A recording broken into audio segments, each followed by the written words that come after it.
Gratidão. Foram cerca de 2 anos de internações, momentos de angústia, momentos dolorosos, mas de puro aprendizado. Eu agradeço, porque vocês confiaram em mim. Eu não tive um diagnóstico precoce, só tinha 20% de chance de sobreviver. E lembra daquele garoto inchado, careca? Hoje está curado, firme e forte, com cabelo.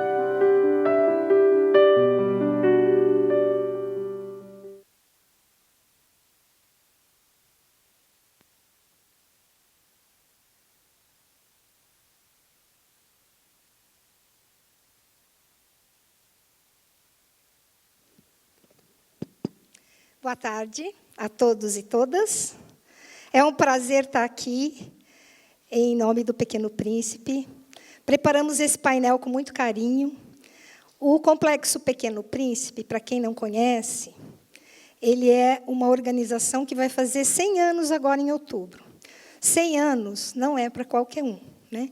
Em 100 anos, a gente aprende muito, a gente realiza muito, a gente fica muito sabido. E o hospital conseguiu, nesse tempo, reunir muitas histórias e histórias dentro dessas histórias. E é esse compartilhamento da experiência, do conhecimento, do que a gente conseguiu aprender, né, que a gente quer trazer e dividir com vocês hoje. O hospital é uma das unidades, é o filho mais velho, né? Depois nós tivemos a faculdade e o instituto. O hospital ele é o maior hospital pediátrico, ele tem 32 especialidades, a oncologia é uma delas, ele tem 380 leitos, faz, em média, 300 mil consultas ambulatoriais, 1 milhão de exames, 20 mil cirurgias no ano, 22 mil internações, enfim, ele é grande, né? E é um hospital que carrega o espírito da criança junto. Ao mesmo tempo que nós nos tornamos centenários, nós mantivemos o espírito infantil, alegre, curioso, pesquisador, inovador. E eu acho que é esse espírito da criança é que dá essa vitalidade para a organização. Ainda nós temos a faculdade, que desenvolve 5 cursos de graduação na área de saúde, inclusive medicina, 2 pós, um na área de biotecnologia, outro na área de ensino. E temos o Instituto, com 14 pesquisadores hoje, uma média de 110 estudos em curso, né? Também uma média anual de 45 a 50 publicações, né, de artigos científicos em diversas revistas importantes. Ou seja, o complexo tem um vício. Vou contar para vocês, não conto para ninguém. Ele adora crescer. E ele adora fazer mais e mais e mais e mais bem feito, né? Então, acho que é isso que a gente pretende dividir aqui com vocês hoje. O nosso painel vai trazer 4 blocos. A gente organizou da seguinte forma. Cada palestrante virá falar seu tempo, aí eles vão ficando aqui com a gente no palco, e depois a gente vai abrir para o debate. Ok? O primeiro bloco, a doutora Flora que vai liderar. Ele é um bloco que ela vai trazer a história da oncologia e como foi tratado, então, nesse tempo, o paradigma do câncer. Como que o câncer era visto há 50 anos atrás, como é que nós estamos vendo hoje. Depois, a doutora Carolina Prando vai trazer um olhar de médica e pesquisadora sobre erros inatos, né, de imunidade, com o câncer. Em seguida, a Deise e o Roberto vão trazer a implantação de um laboratório avançado diagnóstico, que a gente apelidou de laboratório genômico, por conta do peso da biologia molecular. E, finalizando, Liana traz um aplicativo que foi criado para a gente brincar e aprender como usar os testes moleculares, quando e como. Então, ela apresenta o aplicativo, ao final, ela vai deixar o link para vocês poderem baixar no celular. Quem puder brincar aqui, fique à vontade. Quem quiser vai brincar em casa, né? É um brincar para aprender, né? Então, assim está estruturado o painel. Como nós vamos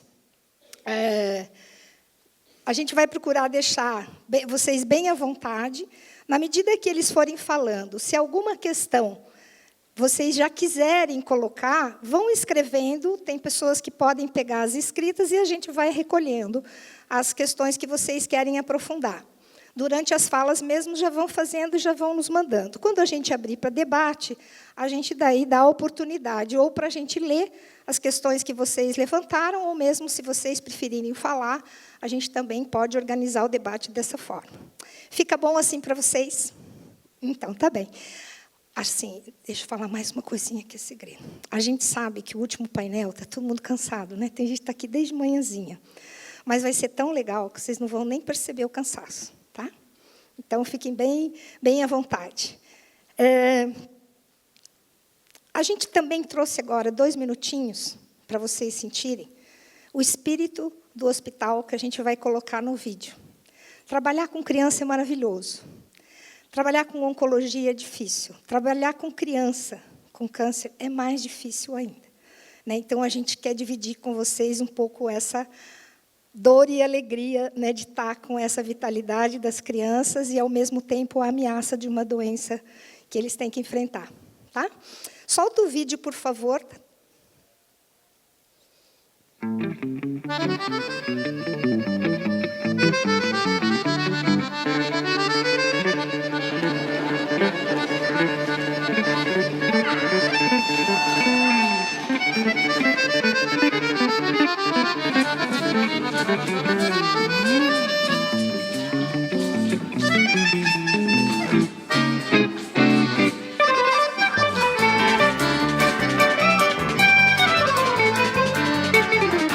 Que lugar é esse?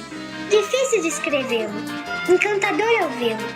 Aqui convivia o silêncio e a concentração, o brinquedo e a agitação, a espera e a atenção, a dor e a cura, acompanhadas do choro e do riso, da prece e do cuidado, a luta pela vida correndo solto, e no meio da alegria, às vezes seu cansaço. Seria natural chamá-lo de um grande hospital, mas é preciso encontrar um nome que também pareça: escola, casa, parque, teatro, centro cultural, referência em saúde. Esse lugar, preparado para crianças, adolescentes, cuidadores, pais, mães, colaboradores, profissionais, ele é muito mais. Se não bastasse tudo isso, tem mais 2 irmãos, com sabedoria de montão, a faculdade e o instituto. Pesquisam, ensinam e aprendem, deixando a gente daqui e de lá, mais sabida, mais querida, mais comprometida, com a saúde das crianças que vêm nos visitar e outras de todo lugar. É isso aí, não te disse que de medicina e meninice, esse trio Pequeno Príncipe é muito, é tudo de bom, é mesmo demais. De medicina e meninice, ele é muito bom, ele é demais, né? Eu quero chamar aqui a doutora Flora Watanabe. Ela está no hospital oncologista, oncopediatra. Está no hospital há só 44 anos. Né? E ela tem esse jeitinho dela oriental, com a humildade, mas ela carrega muita sabedoria. E ela junta, né? Sempre vem junto humildade e sabedoria. E mesmo com esse jeitinho delicado aqui, ela é uma fera, tá? Então, eu vou passar para a Flora fazer... Olha, Flora, aqui está a sua orientação, seu guia. Eu vou ficar aqui fazendo companhia. Pode pegar esse meu mesmo, depois a gente...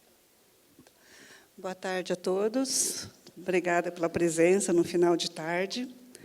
Então, como a Thelma já falou, eu sou uma oncopediatra, a moda antiga, de muito tempo atrás, do tempo em que a especialidade de oncopediatria nem era falada. E trabalho, então, no hospital há muito tempo. Entrei lá em 75 como residente de pediatria. E eu sofri muito com o que eu via. Porque 100% daquelas crianças que internávamos com leucemia morriam. Os tumores sólidos eram somente atendidos pelos cirurgiões, operados quando podiam e mandados para casa. Era uma situação frustrante. Se sentíamos impotentes, não tínhamos nada para fazer por eles. E, dentro desse cenário, eu resolvi fazer oncopediatria. Por quê? Porque eu comprei um sonho que me foi vendido pelo meu professor, Dr. Eurípides Ferreira, quando ele voltou dos Estados Unidos em 76. E essa história é muito antiga para ele, porque ele começou no hospital em 1962, e ele já atendia pacientes hematológicos no hospital. E eu acredito que ele sentiu a mesma frustração, a mesma impotência que eu estava passando na residência. Tanto é que ele ficou muitos anos fora estudando e voltou em 76. Daí é que foi, né, a história do nosso tempo, de como que nós começamos. Quando ele voltou em 76 e nos falou que crianças com câncer podiam ser curadas, tratava e se curava crianças com câncer, era uma coisa inacreditável. Ninguém queria acreditar. E eu comprei esse sonho. E esse sonho foi crescendo. E a gente conseguiu já, em seguida, em 1979, já ter a nossa enfermaria de hematologia e oncologia. Um local onde todas as crianças com doenças hematológicas podiam ser internadas juntas. Eu não precisava mais ficar procurando as crianças em várias enfermarias, em vários setores, para descobrir onde é que estavam essas crianças para serem atendidas. Né? Somente em 1981, até a sociedade se organizou e apareceu a SOBOP, por um grupo de médicos abnegados que também acreditaram nesse sonho e começaram a trabalhar na oncologia pediátrica. O hospital cresceu, nós crescemos, o grupo cresceu. Em 2007, nós já tínhamos a residência de oncologia pediátrica. E mais pessoas acreditaram nesse sonho, plantaram mais sementes. Né? E hoje nós estamos, né, com uma unidade de transplante de medula óssea que começou em 2011, com 3 leitos. Hoje nós estamos já com 10 leitos. Mais médicos incorporaram, né, nessa história, e estamos agora, em 2019, às portas de completar os 100 anos da nossa história. Os desafios que eles falaram não foram poucos, foram muito difíceis. Os primeiros anos, a primeira coisa era fazer com que as pessoas acreditassem naquele nosso sonho, que as crianças podiam ser tratadas e curadas. Eu cheguei a implorar uma vez para um pai para me deixar a criança internada no hospital. Porque ele falou assim, meu Deus, mas é câncer, doutora, vai morrer mesmo, deixa eu levar ela para casa, vai morrer em casa.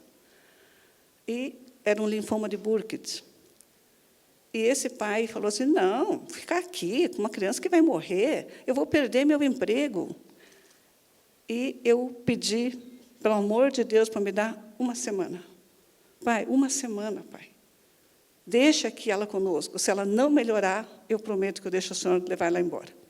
Graças a Deus, era um linfoma de Burkitt, porque o Burkitt responde muito rapidamente a um tratamento, e a massa que ela tinha cervical, que ia matá-la por asfixia, por compressão de traqueia, diminuiu, e o pai deixou a criança para tratar.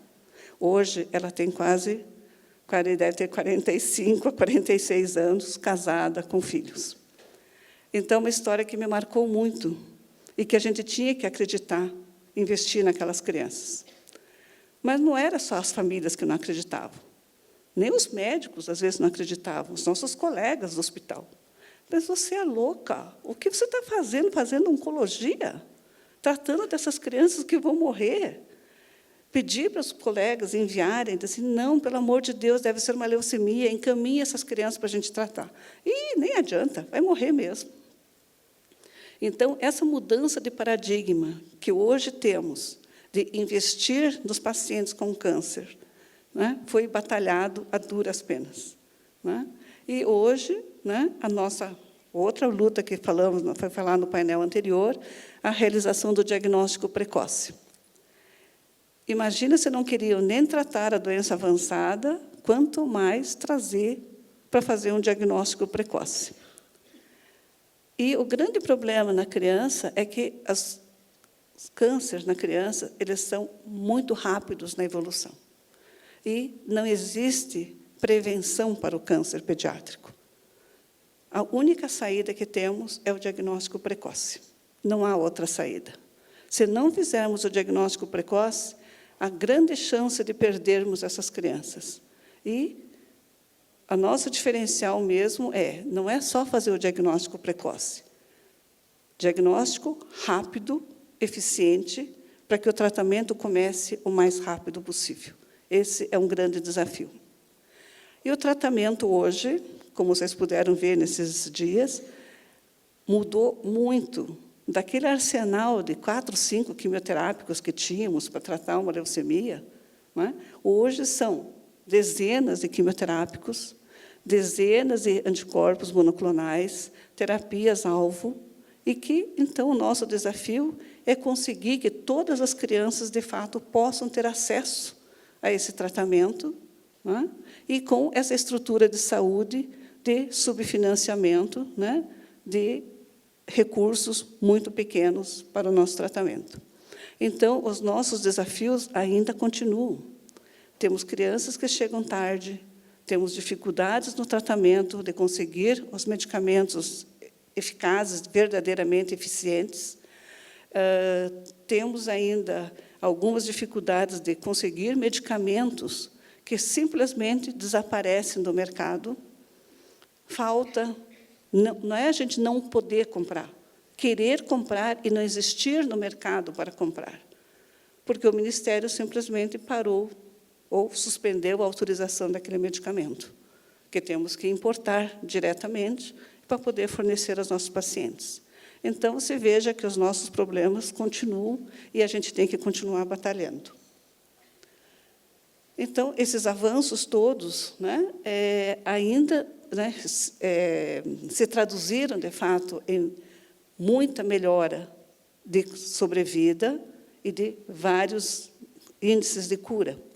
Hoje, no hospital, a gente consegue, em algumas determinadas doenças, tipo linfomas de Hodgkin ou tumor de Wilms, cerca de 90% de chance de cura. O índice de remissão para leucemias também chega em torno de 90%, mas a sobrevida global, a nossa média que temos, né, cadastrada, é de 74%. E a linha de cuidado hoje é plena na oncologia. Então, nós temos, dentro da mesma estrutura hospitalar, toda a linha de cuidados para a pediatria.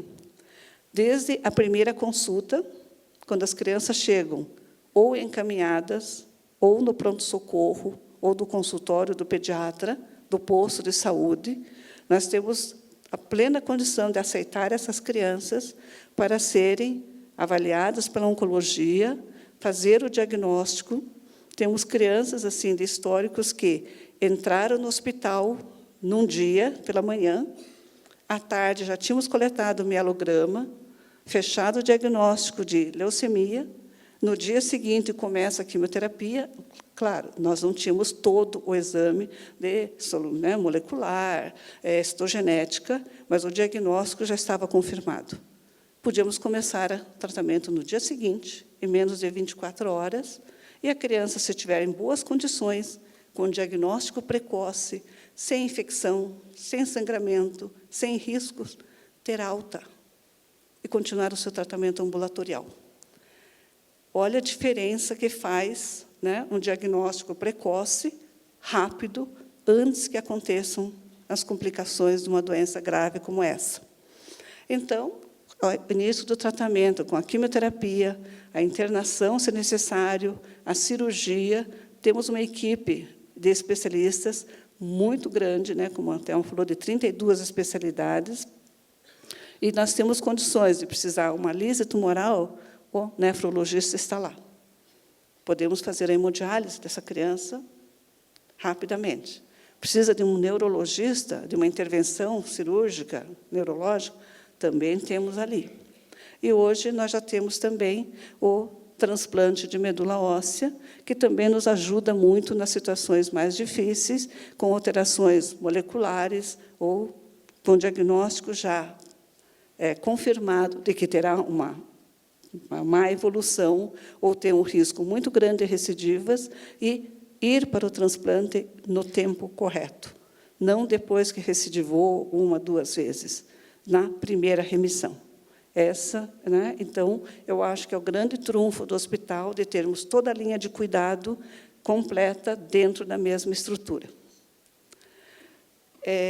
A nossa estrutura atual, então, para a oncopediatria, é o que a gente conversou, todo o laboratório de patologia clínica, diagnóstico molecular, todo o centro de imagem completo. Nós só não temos ainda o PET scan, mas temos uma ressonância magnética já em pleno funcionamento. Temos um ambulatório de quimioterapia, que funciona 6 dias na semana, com 16 pontos de quimioterapia.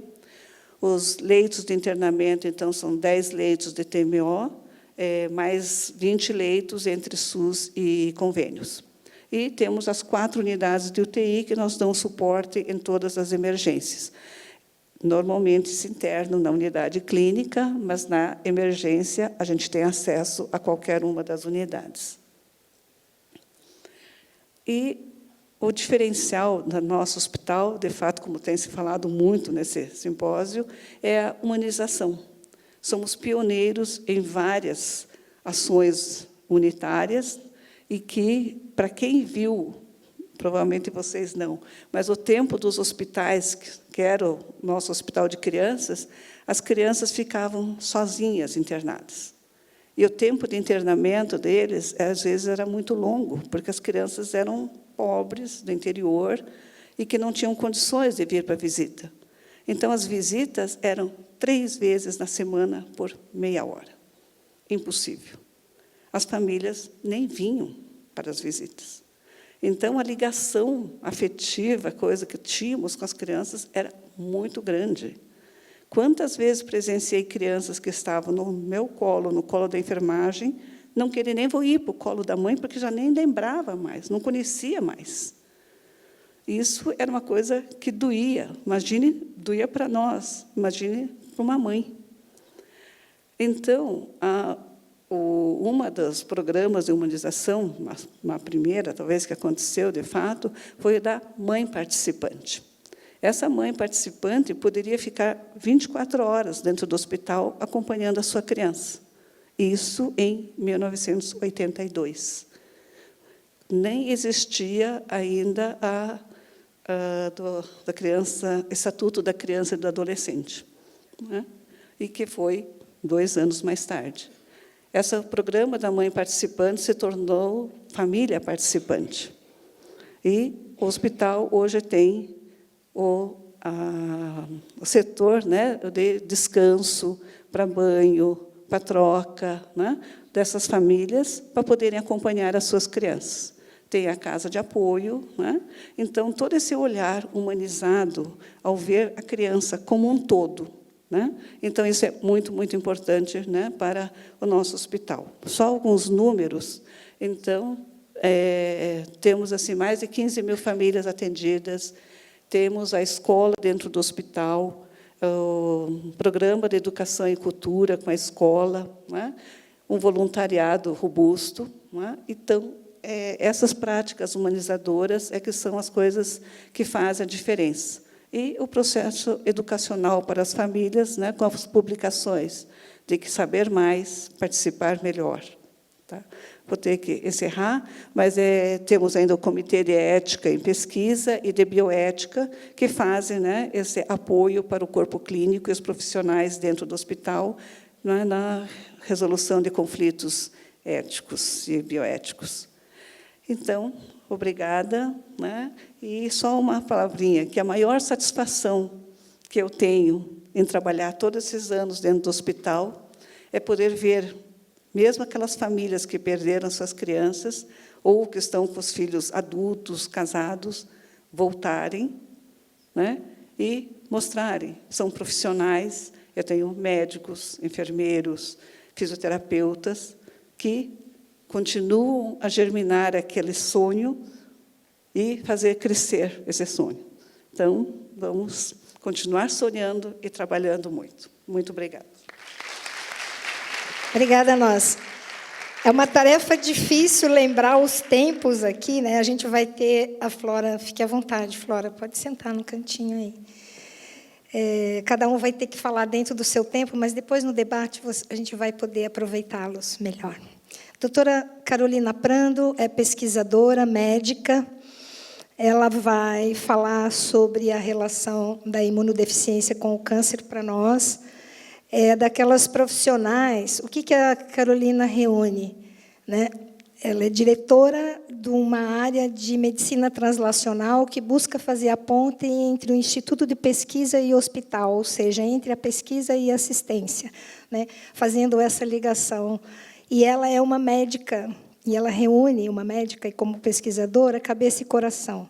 Eu já vi a Carol atender celular de paciente, já vi a Carol chorando no corredor, dependendo da notícia. Então, é muito bonito ver uma pessoa com tanto conhecimento científico que mantém o seu coração vivo, né, e a humanidade à flor da pele. Carol, com você.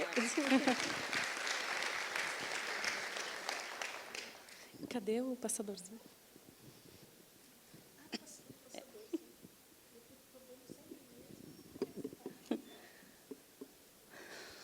Boa tarde. A vida é feita de histórias. E o Complexo Pequeno Príncipe é feito das histórias dessas vidas. E quantas vidas em 100 anos? Hoje, eu vou contar para vocês a história de uma dessas vidas. Um menino que nasceu no ano de 2004, o primeiro filho de uma família, muito esperado, e uma família que nunca precisou enfrentar nenhuma história de doença ou nenhuma tragédia relacionada à saúde. A história é real, mas nós vamos dar um nome para ele hoje e a gente vai chamar esse nosso amigo de João. Já no seu primeiro ano de vida, o João teve uma bronquiolite. A bronquiolite é uma infecção viral relativamente frequente em crianças, em bebês, e que costuma se resolver em alguns dias. Na maioria dos casos, o João precisou ser internado no hospital para um controle dessa bronquiolite, inclusive necessitando de terapia intensiva. Desde essa bronquiolite, o João passou a ter diferentes infecções. E quando chegou perto dos seus 5 anos de idade, ele já tinha sido internado 4 vezes para tratar pneumonias, para tratar sinusite, já tinha feito uma cirurgia para retirar adenoide e já tinha também sido internado por 3 infecções graves por rotavírus. Criança fica mais doente que adulto. Não é isso que a gente escuta frequentemente, né? De certa forma, isso faz sentido. Por quê? Porque o sistema imunológico de cada um de nós, ele continua o seu desenvolvimento depois que nós nascemos. E ele vai atingir uma parte maior da sua maturidade aqui na adolescência. O nosso sistema imunológico ele é extremamente complexo. E cada um dos elementos que fazem parte do nosso sistema imunológico é controlado por genes. Quando nós temos mutações em genes que controlam, que produzem células e elementos do sistema imunológico, nós podemos ter alteração de produção ou de funcionamento de cada um desses elementos, e isso dá origem ao que nós chamamos de imunodeficiências primárias. Doenças relativamente raras, acredito que grande parte de vocês aqui talvez nunca tenha ouvido falar de imunodeficiência primária e nem conheça alguém que tenha diagnóstico de imunodeficiência primária, mas a incidência dela gira em torno de 1 para 5 mil a 8 mil, dentro de um grupo de cerca de 350 doenças diferentes. Se nós falarmos em prevalência, a prevalência de imunodeficiência primária é de 1 para cada 1.200. Uma doença rara, mas eu ousaria dizer muito mais subdiagnosticada do que rara. Não? Pode apontar aqui? Uma fundação norte-americana, que é a Fundação Jeffrey Modell, elaborou, junto com a Cruz Vermelha norte-americana, 10 sinais de alerta para imunodeficiências primárias. Esses 10 sinais de alerta foram adaptados pelo Grupo Brasileiro de Imunodeficiência para traduzir um pouco melhor a realidade em que a gente vive. Entre esses 10 sinais, nós temos aqui 4 ou mais... Opa, volta aqui. 4... Peraí, me atrapalhei aqui. 4 ou mais otites no último ano, infecções de ouvido, principalmente em bebês no primeiro ano de vida. 2 ou mais pneumonias no último ano, estomatites de repetição ou sapinho, monilíase na boca, difícil controle por mais de 2 meses, abscessos na pele ou órgãos internos, infecções intestinais de repetição ou diarreia crônica, asma grave ou doença autoimune, efeito adverso à vacina BCG ou infecção por outras micobactérias. Um episódio de infecção grave que atinja sistema nervoso central, ossos ou uma infecção generalizada. Infecção de difícil tratamento que faz com que a criança precise ser internada para receber medicação intravenosa. História de imunodeficiência primária ou de infecções de repetição na família. Se nós olharmos aqui, o nosso amigo João se enquadraria em 2 ou mais pneumonias no último ano, infecções intestinais de repetição ou diarreia crônica, infecção de difícil tratamento, precisando ficar internado várias vezes para receber medicação intravenosa. Então, acho que vocês concordam comigo que o João precisava ser investigado para avaliar a competência do sistema imunológico dele, certo? Os médicos que acompanhavam o João, então, fizeram vários exames e viram que os anticorpos dele se apresentavam dessa forma: IgG baixa, IgA baixa e IgM elevada. Na época, isso se enquadrava dentro do que nós conhecíamos como síndrome de hiper-IgM. A síndrome de hiper-IgM, pelo fato da criança não produzir IgG ou IgA, ela não tem o anticorpo de memória e ela faz infecções de repetição. Esses casos correspondem aqui, olha só, a cerca de 55% das imunodeficiências, a síndrome de hiper-IgM e outras imunodeficiências relacionadas com produção e função de anticorpo. E, nesses casos, o que nós fazemos é repor a imunoglobulina que falta para essa criança. Então, repondo essa imunoglobulina, a quantidade de infecções que essa criança passa a apresentar diminui significativamente e essa criança passa a ter uma vida muito próxima do normal. Acontece que o João continuou tendo infecções, e aos 7 anos de idade ele apresentou um linfoma de Hodgkin. Ele foi tratado no Hospital Pequeno Príncipe, respondeu muito bem às medicações, teve um processo aí de cura, de remissão do linfoma de Hodgkin, porém, ele continuava apresentando infecções. E aos 10 anos de idade, ele foi encaminhado, então, para a clínica de imunologia. Eu fiz faculdade de medicina em Curitiba, aprendi pediatria no Hospital Pequeno Príncipe, e 15 anos depois de formada, eu posso dizer que eu voltei para casa. Em 2012, em colaboração com os demais setores já estabelecidos no hospital, eu comecei a desenvolver um trabalho para promover o diagnóstico e tratamento dessas crianças com diagnóstico de imunodeficiência primária. Em 2014, o João chegou para nós. Então, fizemos algumas modificações no tratamento dele. Mesmo assim, ele continuava apresentando infecções e, repetindo os exames do João, agora ele tinha IgM reduzida. E ele também apresentava linfócito T e linfócito B muito baixos. Isso não se comportava mais como aquela clássica síndrome de hiper-IgM que nós conhecíamos. O nosso setor, o nosso programa de imunodeficiência primária, ele engloba os 3 filhos, digamos assim, do Complexo Pequeno Príncipe: a faculdade, o Instituto de Pesquisa e o hospital. E, através de um dos projetos de pesquisa que nós tínhamos no Instituto Pelé Pequeno Príncipe, na época nós começávamos, junto com o Roberto, aqui, que vai falar com vocês, a implantação da área de genômica e bioinformática dentro do Instituto de Pesquisa, nós incluímos o João nesse projeto e identificamos no João uma mutação em um gene chamado PI3KR1. Essa mutação era comum também aos 12 únicos pacientes no mundo que já haviam sido diagnosticados com essa doença. Essa doença foi descrita, então, pela primeira vez em setembro e dezembro de 2014. O João foi diagnosticado em abril de 2015. E já nos primeiros relatos dessa imunodeficiência, haviam casos de pacientes que tinham apresentado linfoma, um quadro de EGM aumentada nos primeiros anos de vida e infecções de repetição, exatamente igual o nosso amigo João. Esse gene ele interfere na proliferação celular e na sobrevivência das células. Por isso, então, que ele não conseguia produzir as células e, consequentemente, os anticorpos. E pela complexidade aqui de vínculo desse gene com o ciclo de proliferação celular, a predisposição para desenvolver neoplasias. As imunodeficiências primárias começaram a ser identificadas e agrupadas dentro desse grupo na década de 50. Na segunda metade da década de 80, foi identificado o primeiro gene relacionado à imunodeficiência primária. E vejam só como isso cresceu.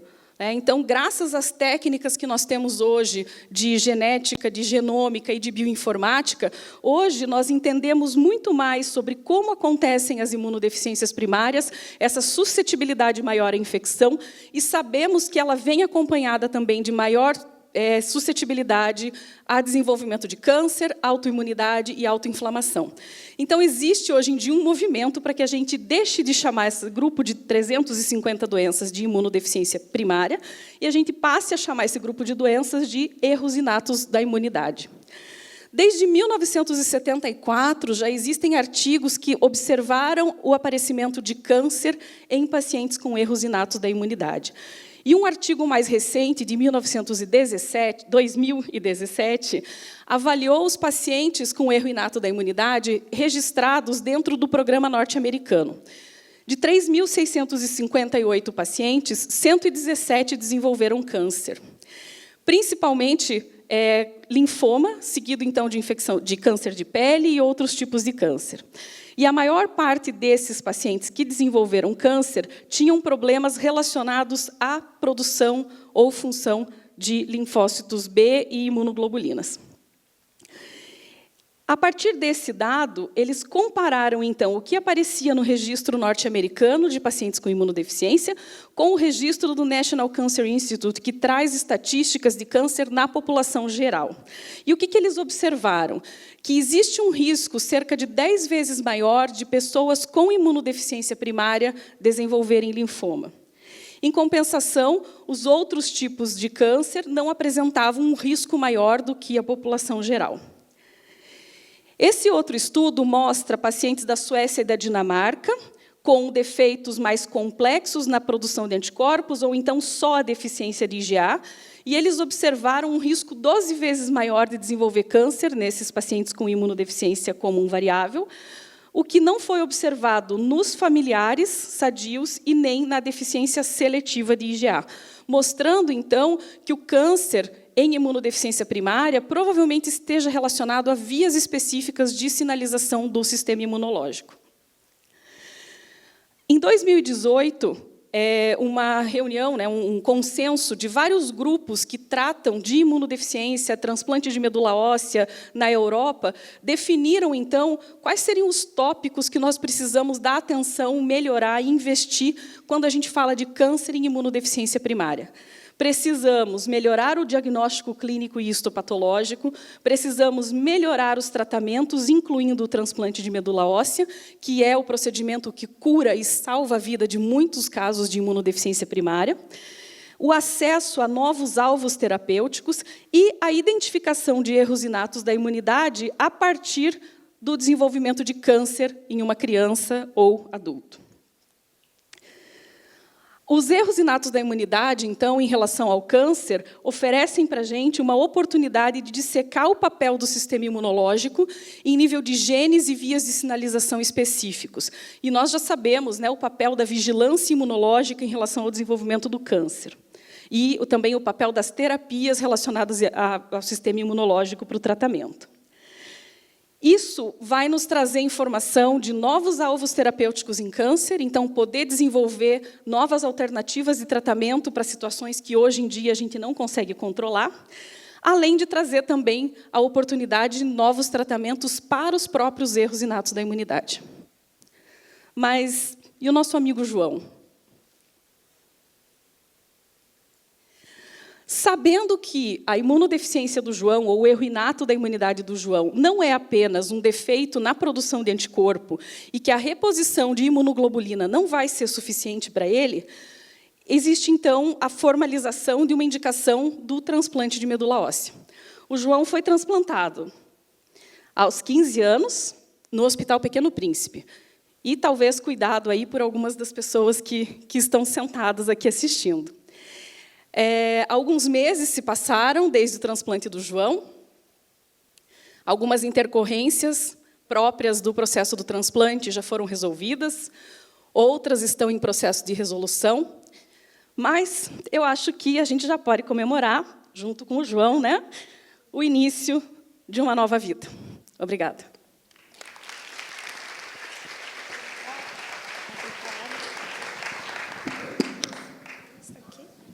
Esse aqui tá.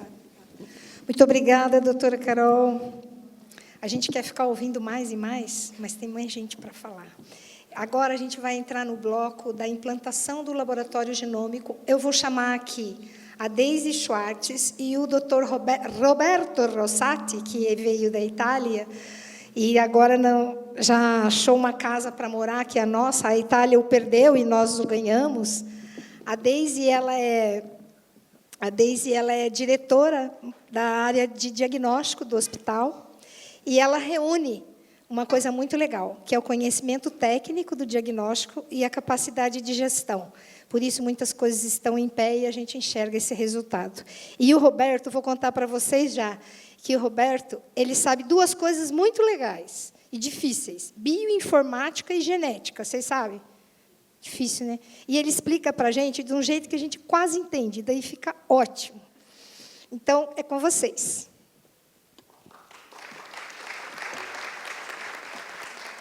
Boa tarde, pessoal. É um prazer estar aqui hoje, poder compartilhar um pouquinho da nossa história nesses poucos minutos que a gente tem e contar para vocês que, observando, né, os avanços todos do diagnóstico e a dificuldade que o hospital tinha, porque tinha uma amostra de exame que ia para um lugar, depois outra que ia para outro. Quando chegava o resultado de um, daí ficava esperando do outro.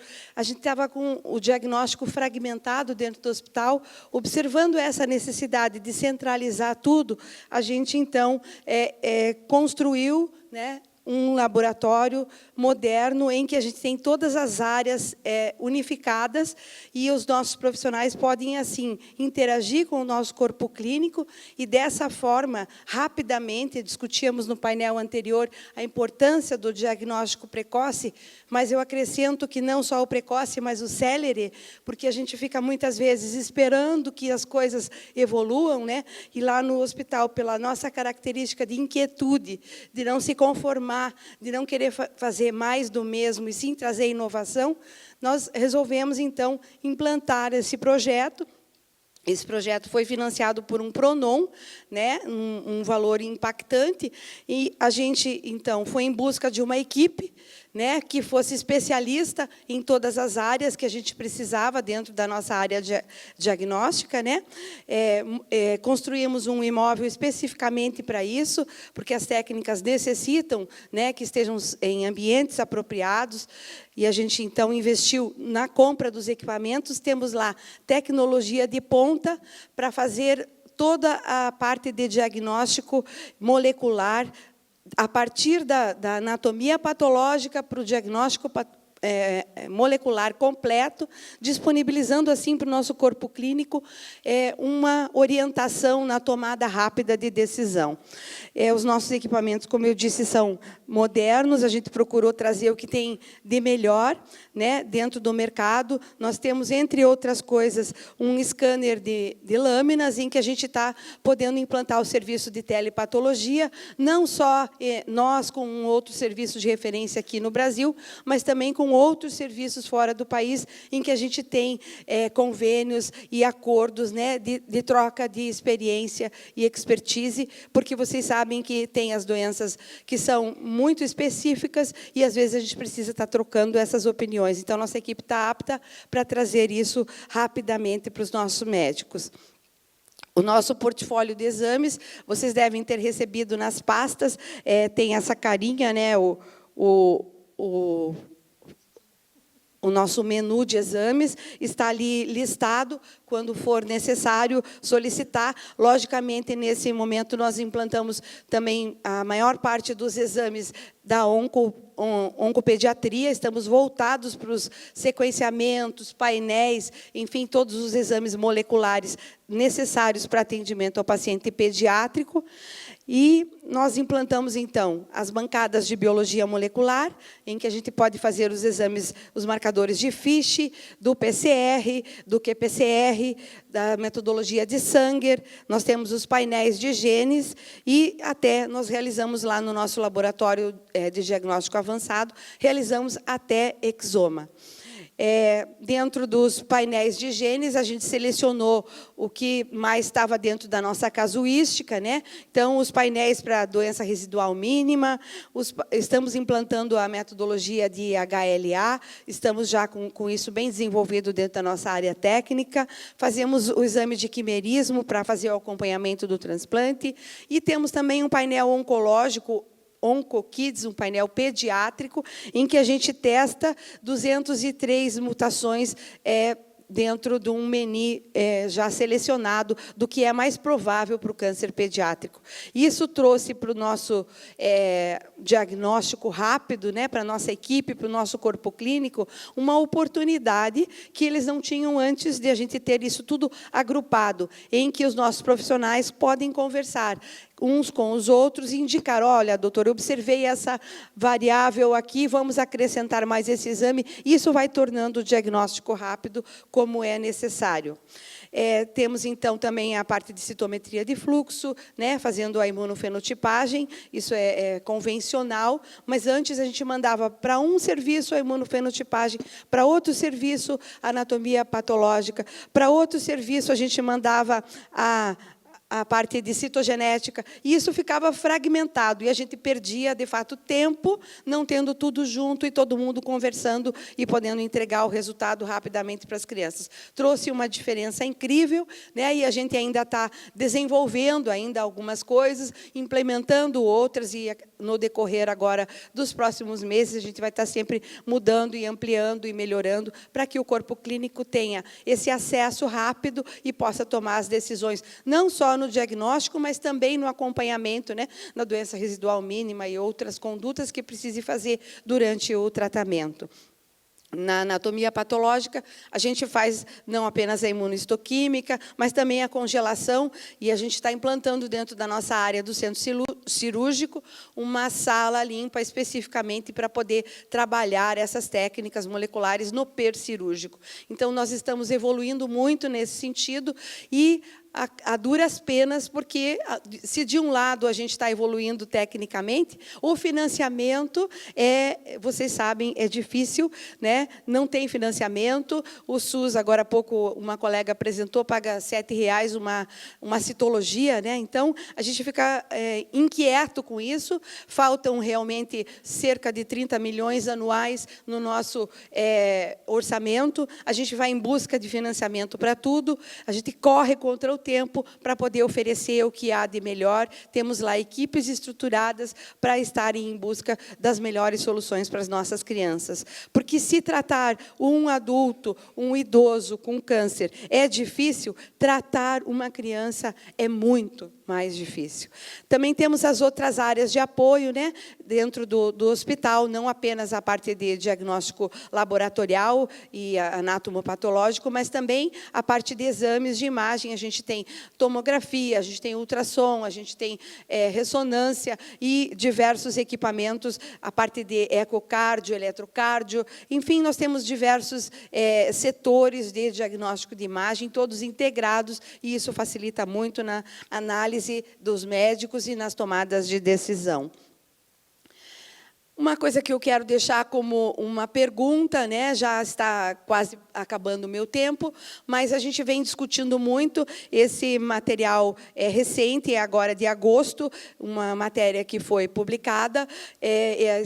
Este material está voltado para a parte de FIV, de implantação in vitro, né, fecundação in vitro, mas nos fez, lendo essa matéria, nos fez raciocinar se os testes genéticos, a medicina medicina genética não pode estar trazendo um mundo menos justo, né? Ou mais injusto.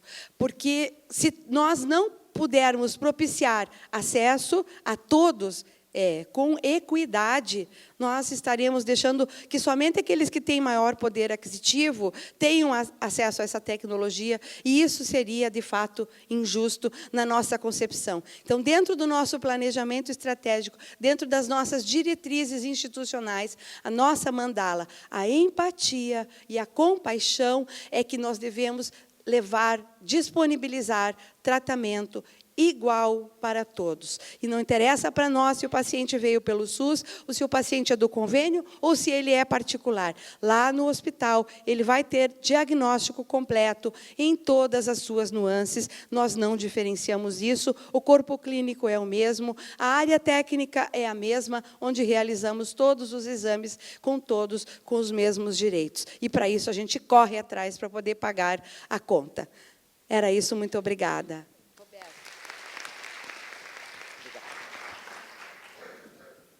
Obrigada, Deise. Olá, tudo bem? Desculpem o sotaque. Então, meu nome é Roberto Rossati. Eu sou pesquisador lá do Instituto Pelé Pequeno Príncipe e tenho a honra de ser consultor científico para o Laboratório Genômico, para o Centro de Diagnóstico Avançado.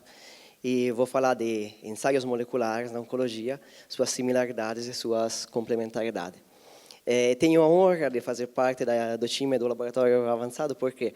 Porque por muitos anos eu fui pesquisador e esse tipo de testes eu sei fazer. Mas no instituto, de vez em quando, os médicos perguntavam, ok, você sabe fazer PCR? Pode fazer PCR para BCR-ABL? Eu falava, olha, não dá, no instituto a gente não consegue laudar, não tem pessoal. Você sabe fazer FISH? Sei. Então, pode fazer FISH para leucemia? Olha, não vai dar. E isso me arranha por dentro, por quê? Porque eu sabia muito bem que quando eu dizia não para uma criança que naquele momento precisava de um teste. Mas, por outro lado, realmente tinha situações para as quais não era possível. E quando apareceu a oportunidade de fazer parte de um time do laboratório diagnóstico, em que realmente a gente podia colocar em prática tudo aquilo que eu sabia e que realmente as crianças precisavam, para mim foi uma situação renovadora por dentro do hospital. Eu vou falar um pouco dessas técnicas e como elas se complementam, então. Vou começar pela FISH. O que é que a gente olha na FISH? Então, quando uma célula vira a célula do câncer, o que é que acontece por dentro dela? Muitas vezes, eu vou simplificar um pouco, muitas vezes aquilo que acontece é que um dano ao DNA acaba criando umas quebras, e a célula tenta sobreviver, tenta reparar essas quebras. E do jeito que ela repara, às vezes ela comete erro e junta dois DNAs que não deveriam estar perto entre eles. Por exemplo, no caso da leucemia, ABL com BCR. O que é que acontece quando esses pedaços de DNA ficam juntados de forma errada? A mesma coisa que acontece quando você junta dois fios elétricos que não deveriam estar juntos, dá um curto-circuito. E esse tipo de curto-circuitos, às vezes, cria um gene híbrido, aquilo que a gente chama de gene de fusão, que faz algo que o gene normal não faz. Por exemplo, o gene normal ativa a proliferação celular, mas somente quando é necessário. E esse gene de fusão, aquilo que ele faz é que ele está sempre ativando o crescimento celular. E isso acaba dando o câncer. Então, como é que a gente pode ver isso? Não somente isso, mas às vezes essas quebras causam também perda, por exemplo, de material genético. E essa perda pode ser relacionada, por exemplo, à perda de genes que protegem contra os tumores, ou amplificação, duplicação de genes que promovem o crescimento. Como é que eu posso ver, então, quando genes estão perto entre eles que não deveriam estar, ou sumiram da célula, ou estão em cópias maiores? Se eu conseguir pegar a célula, a FISH nunca sai bem nas lábias, mas se eu conseguir pegar a célula, nesse caso o núcleo aqui está em azul, e dar uma cor para esses genes, utilizar uma sonda, que seria uma prática como uma isca, que possa deixar uma cor luminosa nos genes, eu consigo contá-los, consigo saber se estão perto ou longe, consigo saber se os genes estão quebrados ou estão inteiros. E isso é aquilo que a FISH faz.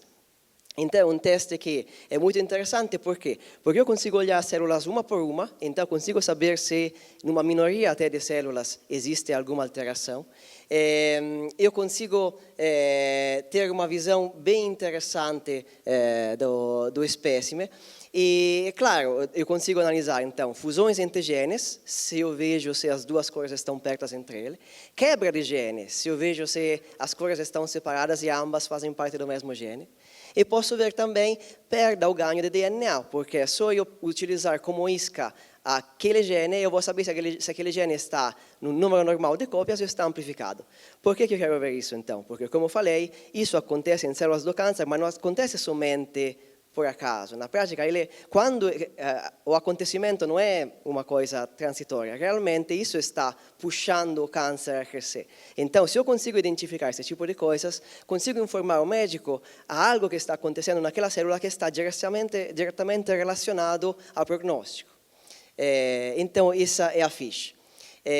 Mas, às vezes, eu quero tentar saber não somente se aquela amostra ou diagnóstico está positivo ou negativo para alguma coisa. Mas, às vezes, eu quero saber, por exemplo, ao longo do acompanhamento. Como na ficha a gente conta 200, no máximo 500 núcleos, se eu quero saber algo que acontece numa célula em cada 10 mil, eu não consigo ver pela ficha.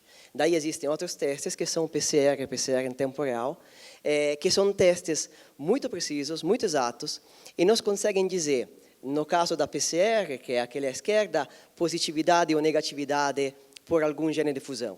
E no caso da PCR em tempo real, inclusive eu consigo saber quantas células positivas estão naquela amostra. PCR é muito interessante, especialmente na parte de doença residual mínima. Aquilo que precisa lembrar da PCR é que enquanto a FISH procura localização de genes, então às vezes dá uma informação que não é exatamente aquela que você procurava, mas é interessante. Vou fazer um exemplo prático.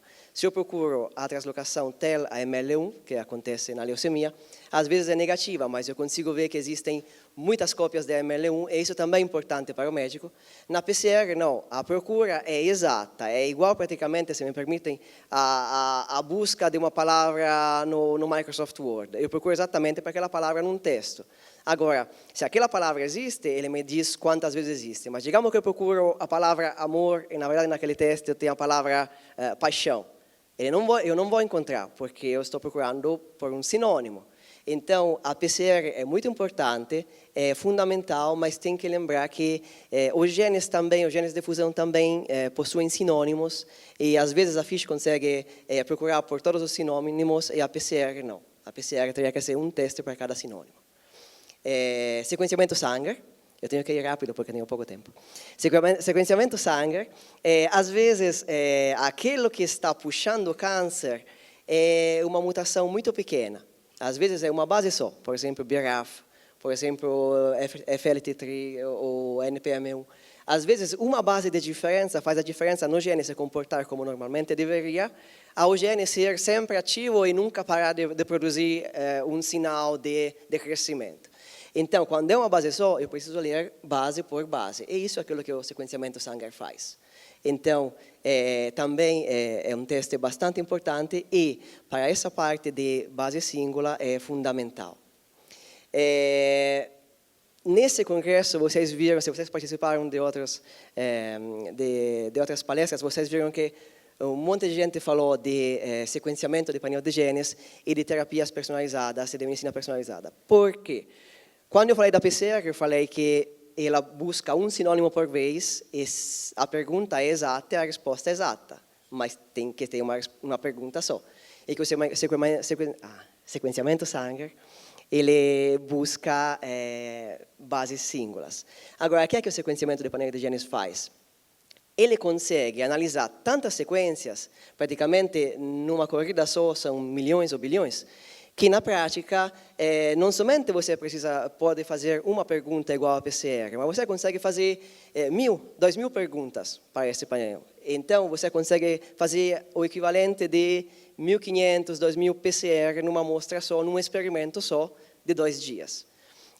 Então, obviamente, isso é o futuro, porque painéis de genes permitem ter respostas muito importantes também relacionados à terapia, mas é um teste que é caro para ser realizado e é complexo. Essa complexidade se reflete em duas coisas, porque vale lembrar que não pode ser o paciente que está a cargo dessa complexidade. Não é dever do paciente saber se o painel de genes que está sendo vendido atende ou não atende para seu tipo de tumor, e quanto atende e se tem outros que atendem melhor. Esse papel de qual é o painel melhor, obviamente tem que ser feito pelo médico, mas eu acho que ao mesmo tempo tem que ter o respaldo dos analistas que permitem de informar quanto esse painel é bom. E acho que no Pequeno Príncipe a gente tem essa facilidade do fato que os analistas e os médicos estão em bastante contato entre eles. Então, esse fato de, ok, o painel me dá 1.500 perguntas, me dá a resposta de 1.500 perguntas, mas quais são essas 1.500 perguntas? Eu acho que no Pequeno Príncipe a gente consegue ter esse contato para estabelecer essa parceria. Eu deveria falar também no sequenciamento de soma. Meu tempo meio que acabou. O sequenciamento de soma na parte de oncologia é limitado aos casos em que o tumor vem da família, digamos, hereditário.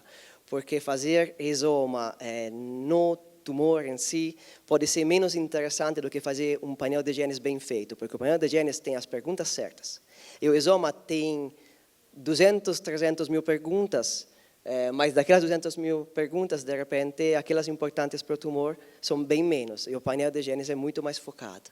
Mas, nos casos em que o tumor é de família, é hereditário, o rizoma é aquilo que nos permite, às vezes, de poder dar uma resposta para a família de qual é o gene que, naquele caso, está afetado e que poderia estar responsável por aquele tumor.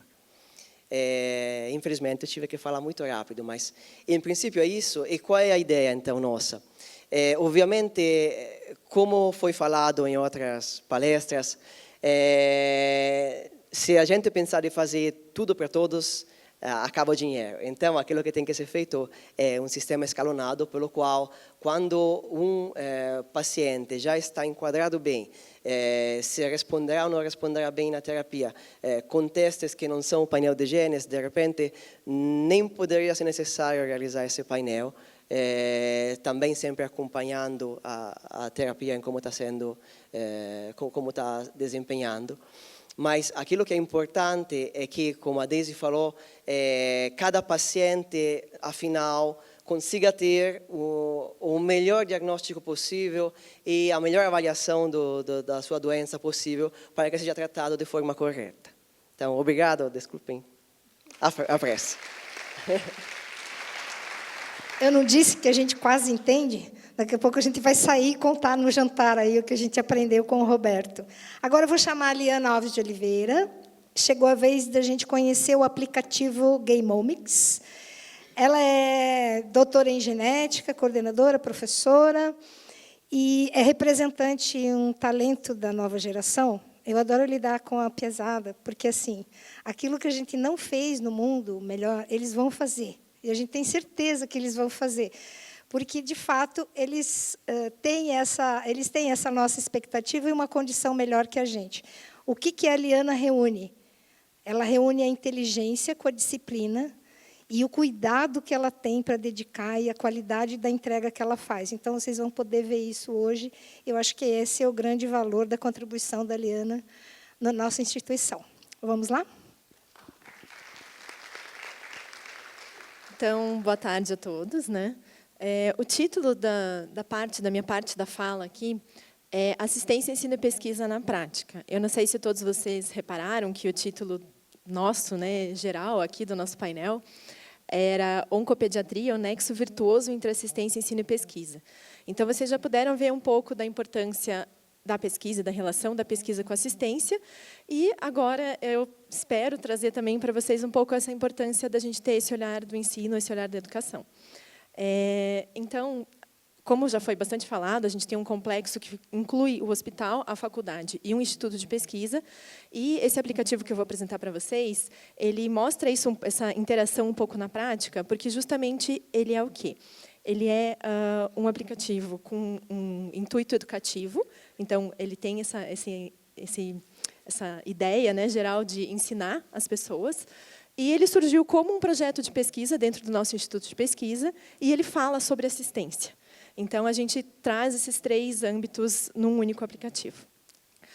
O contexto geral, né, é que essas técnicas todas que já foram bastante comentadas aqui, muitas vezes elas não são exatamente conhecidas das pessoas, mesmo das pessoas que estão, às vezes, que são profissionais de saúde, que estão na assistência, às vezes até conhece, sabe que tem, mas às vezes é muito difícil a pessoa saber quando que usa cada técnica. Quando que eu uso isso, quando que eu uso aquilo, em que momento é adequado.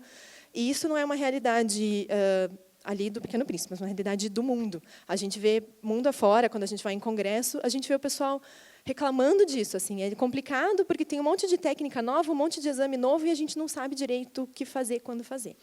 Então, tendo em vista esse contexto, né, que a gente ouve falar muito, a gente aproveitou a experiência de uma equipe de pesquisa que a gente tinha, da qual faz parte do Dr. Roberto, que já falou aqui para vocês, que faz pesquisa em genômica e que é consultor desse centro de diagnóstico avançado. Então, ele conhece a utilização clínica desses exames. Eu, né, que também estou envolvida nessa equipe de pesquisa genômica e que, por outro lado, também sou professora em ensino superior, então tenho o olhar da docência e da educação.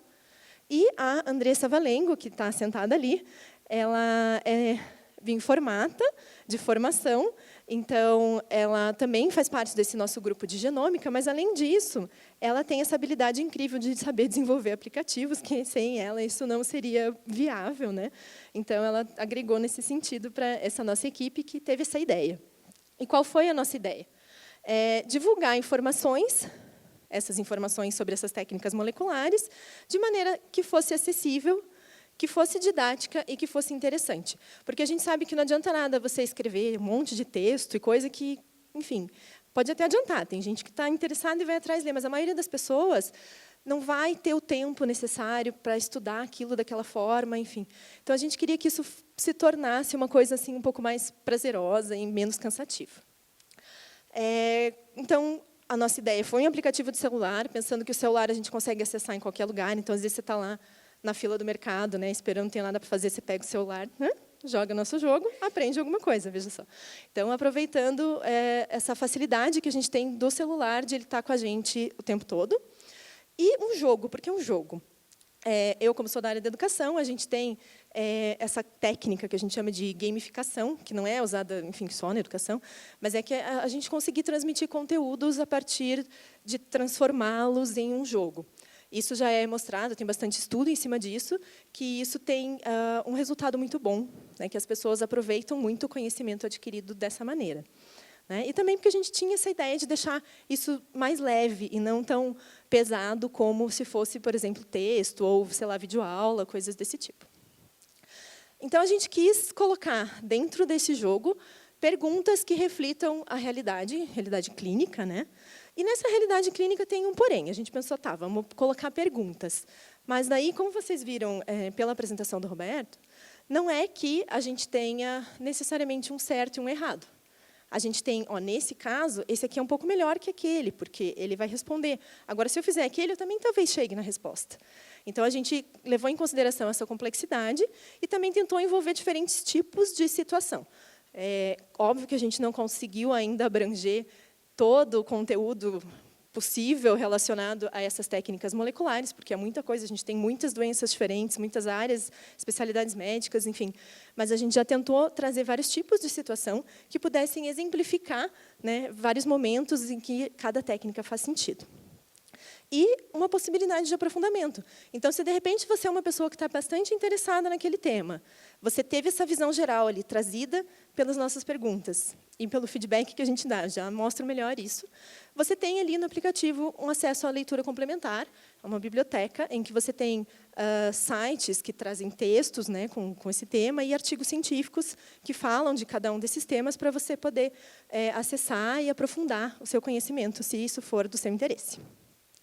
Então, como que foi desenvolvido isso? Primeiro foi feito um que a gente chama de produto mínimo viável, ou para quem é mais dessa área, sei lá, de startup, de coisa do tipo, MVP.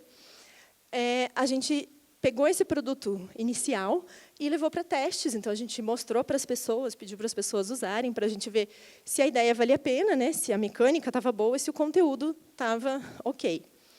E daí, a partir desses testes, a gente viu que o retorno, a resposta das pessoas foi muito positiva. As pessoas gostaram, acharam legal, acharam interessante.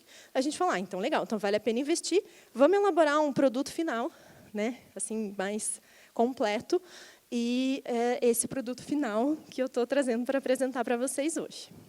Então, ele chama Gameomics Pequeno Príncipe. A gente tem um jogo educativo, como eu já comentei, que traz problemas relacionados ao uso clínico da biologia molecular.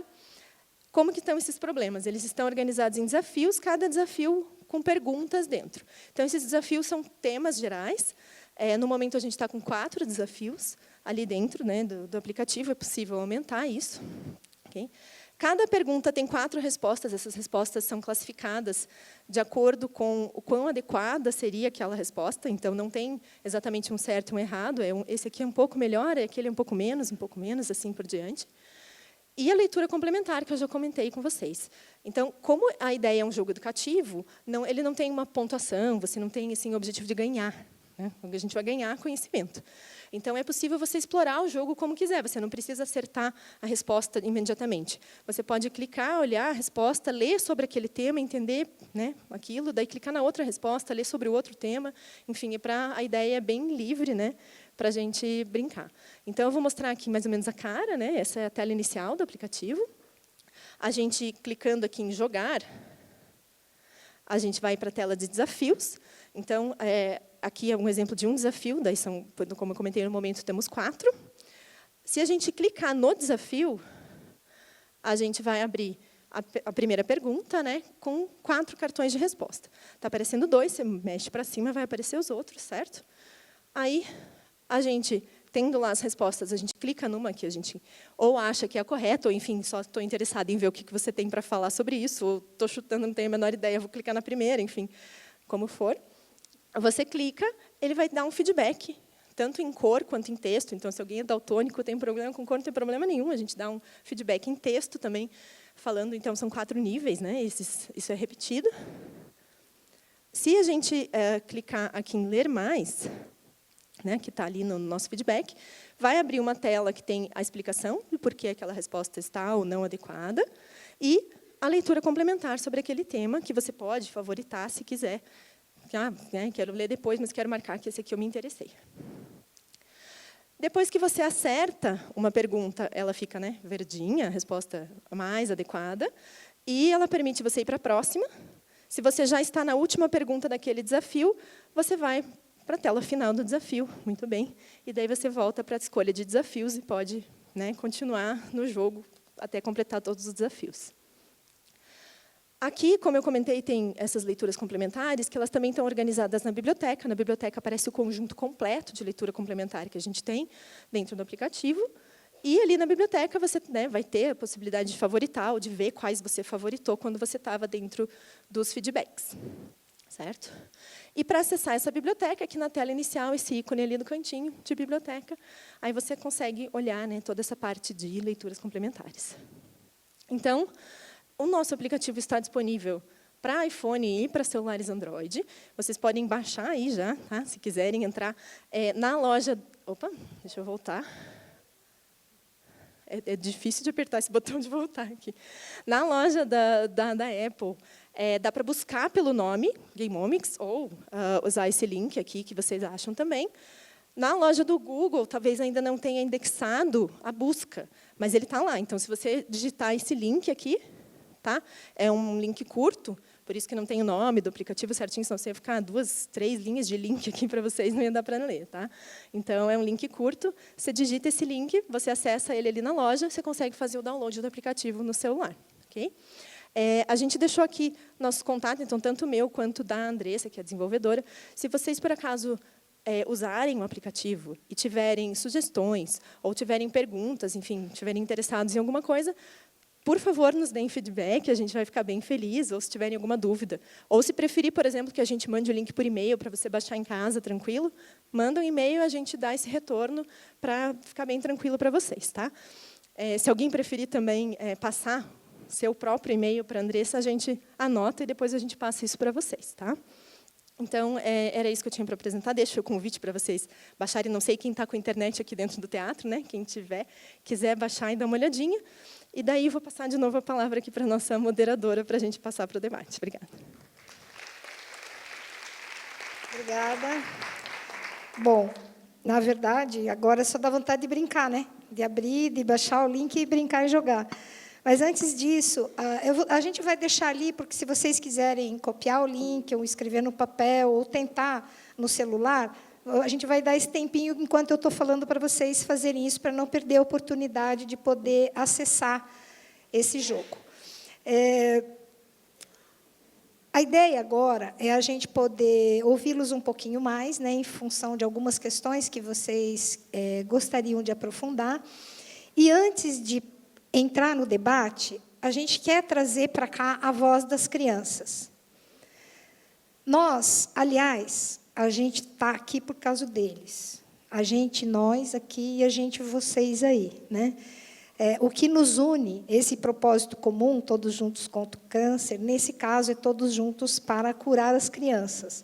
A gente sabe, e a gente trabalha para curar todas as crianças, mas a gente sabe que não é possível.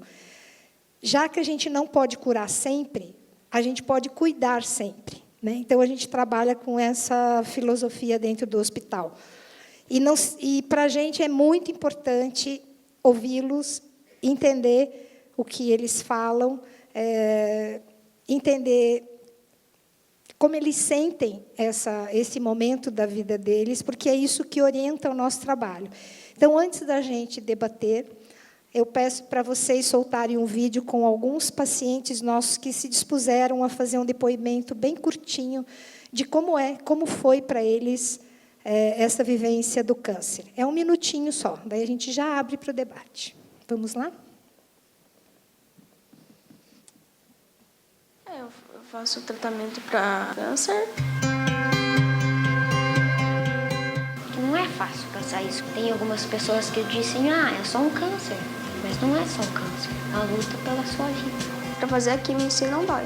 Um remédio que vai na veia e pra melhorar. Eu tomava bronquite na bunda, agora no braço. Eu achava que leucemia era uma coisa de anemia. Quando minha mãe falou que era um câncer, eu não fiquei tão triste, né? Cabelo não é uma coisa que vai sumir e nunca mais vai voltar. E esse câncer na sua vida não é para sempre. É melhor você fazer as coisas certinho, que sempre quando faz certo, sempre dá certo. Tendo o futebol que eu mais gosto, tá tudo ok já. Seja forte. Eles me cuidaram como uma princesa, porque tudo isso me deu força e me deu coragem para enfrentar as coisas que vierem, né? Ok, obrigada. Vamos lá. Vamos lá fazer algumas perguntinhas aqui para os nossos debatedores. Primeiro, agradecer muito a fala de vocês. Foi muito bom ouvir a sequência do que foi trazido na experiência da Flora, né? No desafio que Carol traz da interação da pesquisa com assistência, na paixão que o Roberto e a Deise têm pelo laboratório e o que eles estão conseguindo produzir lá, e no desafio do jogo, né, de brincar e aprender como usar essas técnicas moleculares, que para alguns de vocês aí pode estar parecendo muito difícil, mas eu já estou quase acertando as perguntas, tá? Então, se eu já estou quase acertando, todo mundo vai estar liberado para jogar. Ouvindo vocês, se vocês quiserem fazer pergunta, escreverem, só passar ali no cantinho, a gente recebe. Patrícia, dá uma levantada aí só para saber. Enquanto isso, enquanto as perguntas vão chegando, né, eu queria um pouco fazer uma pergunta para cada um de vocês, para cada bloco, e começaria com a Flora. Vocês puderam perceber como a atitude dela é acolhedora, né, é uma medicina respeitosa, humana, né, inteira, né? Como se a gente pudesse pensar, Flora, que todos os pediatras oncologistas, pudessem ter essa mesma atitude. O que será que a gente tem que fazer para ter mais Floras, né, cuidando das outras crianças?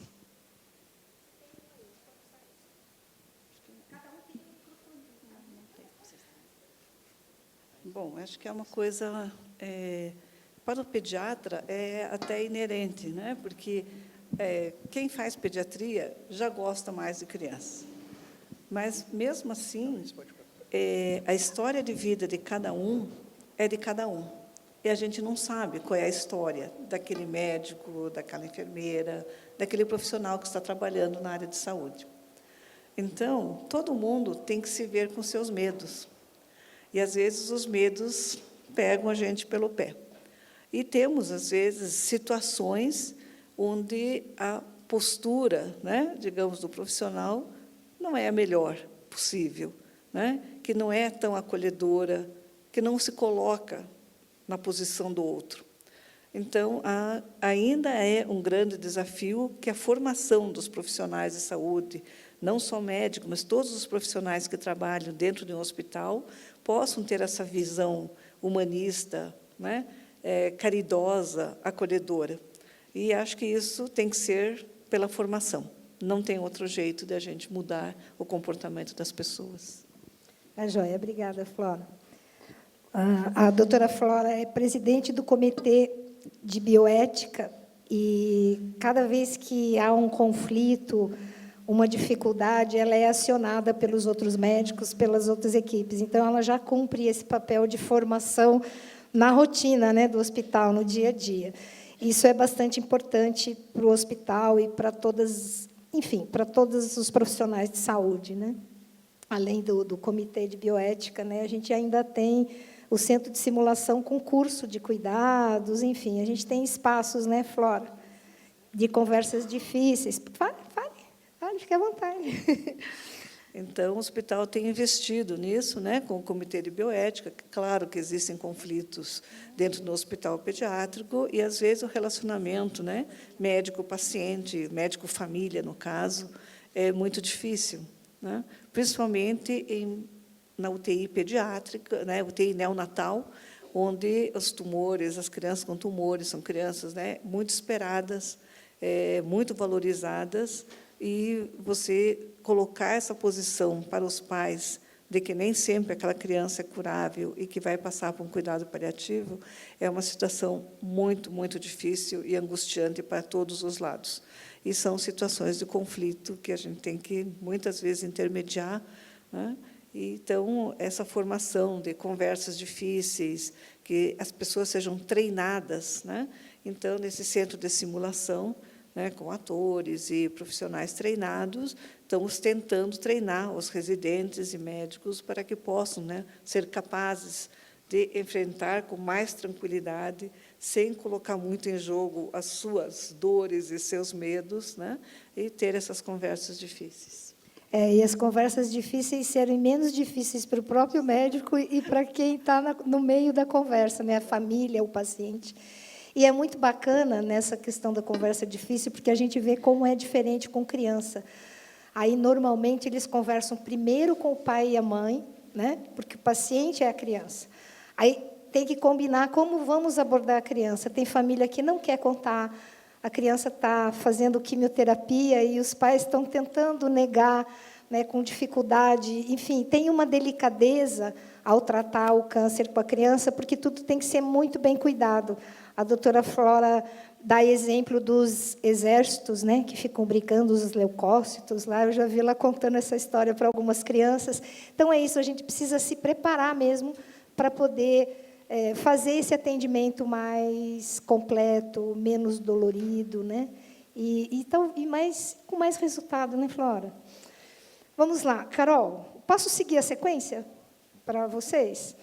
A Carol nos instiga com a questão da pesquisa, né? Recentemente, aí no nosso contexto, a gente viu 11 mil bolsas da CAPES sendo tiradas, sem projeção para 2019. Aqui no Congresso, nós vimos muitos painéis sobre pesquisa clínica, o dilema das pesquisas clínicas financiadas pela indústria farmacêutica, né? E aí como fazer as drogas muito caras, né? Como fazer com que essas drogas cheguem a todos, a necessidade de conhecer e pesquisar, não só fazer pesquisa clínica, mas pesquisa acadêmica, pesquisa básica, né, como se chama, quem financia, como vamos trabalhar. Mas, além disso, e eu queria focar, Carol, nessa questão, qual é a importância da pesquisa, né, você como pesquisadora, para que a gente alcance diagnósticos mais precisos, mais rápidos e tratamento melhores. Como você vê o papel da pesquisa nessa área da oncopediatria? Bom, quando a gente fala em pesquisa, eu acho que a primeira coisa que vem à mente é aquele cientista maluco que vai para a bancada do laboratório estudar uma situação muito específica de algo muito pequenininho, né? Na década de 70, foi feita uma pesquisa nos Estados Unidos para buscar entender qual o impacto da pesquisa em tratamentos e condições de saúde importantes. E essas condições importantes diziam respeito à circulação extracorpórea para a cirurgia cardíaca, tratamento de tuberculose, tratamento de hipertensão, que são situações que, né, ao contrário das imunodeficiências primárias e de outras doenças raras, todos vocês aqui já ouviram falar. 70% dos artigos científicos que deram origem a essas tecnologias vieram de pesquisa de área básica. Então, é complicado a gente trabalhar essa questão, porque se você trabalha numa empresa em que você investe um recurso, você vende um produto e você tem um recurso que volta para que você dê continuidade à existência daquela empresa. Na pesquisa, você investe dinheiro, mas você não traz dinheiro de volta imediatamente. Você pode até trazer com o desenvolvimento de patentes e produtos e tudo mais, mas, num primeiro momento, entra o dinheiro e saem artigos científicos. O que é importante a gente pensar é que esses artigos científicos vão, aos poucos, somar e fornecer informações que são extremamente importantes para situações do nosso dia a dia. Uma melhora de um tratamento de câncer, um tratamento de hipertensão, diabetes, técnicas cirúrgicas e por aí vai, né? E isso pode acontecer rápido, mas isso pode levar muito tempo. O papel da medicina e da pesquisa translacional nesse aspecto é justamente o de construir uma ponte entre a pesquisa básica e a clínica e as demandas da clínica que podem ser tratadas dentro da pesquisa básica ou clínica para que esse processo seja acelerado, né? E você encontrar uma instituição que, apesar de todos os desafios que tem no dia a dia, de salvar a vida de uma criança com câncer, de salvar a vida de uma criança que está na UTI, de ter remédio para comprar, ter dinheiro para comprar o remédio para aquele paciente, ou o dinheiro para realizar o exame para aquele paciente. Mas, além disso tudo, ela reconhece o papel da pesquisa, a importância da pesquisa, e investe nisso, né? Eu acho que é uma atitude muito ousada, e eu acho que é um privilégio para todos nós que trabalhamos dentro do Hospital Pequeno Príncipe e para cada criança que é atingida pelas melhorias que a gente tem ali dentro do hospital. Então, você precisa de uma diretoria que enxergue isso, que tenha uma visão de futuro muito grande, para que ela invista em buscar recursos não só para comprar o remédio do paciente, mas também desenvolver pesquisa. É pensar que você não quer só fazer bem o que já existe, é pensar que você quer fazer mais, que você quer descobrir outras oportunidades para melhorar e salvar mais vidas. Muito bom. Carol, eu tenho algumas perguntas para você, já vou aproveitar que você está com o microfone.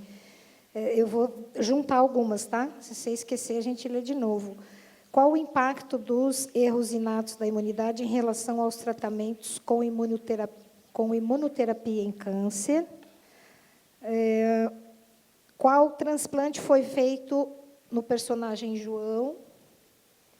E acho que são essas duas. Então, com relação à imunoterapia, o que o erro inato da imunidade nos proporciona? O que é a imunoterapia? É você reconhecer uma via imunológica que pode ser um alvo terapêutico para você combater aquele processo de proliferação celular.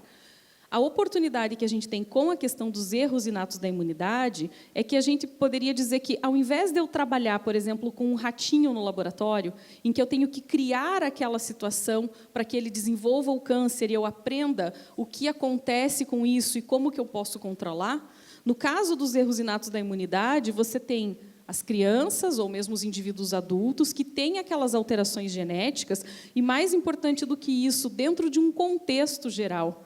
Não é um modelo que está lá isolado dentro do laboratório, né, e que você tem como controlar outras variáveis. Ali você tem a vida real acontecendo.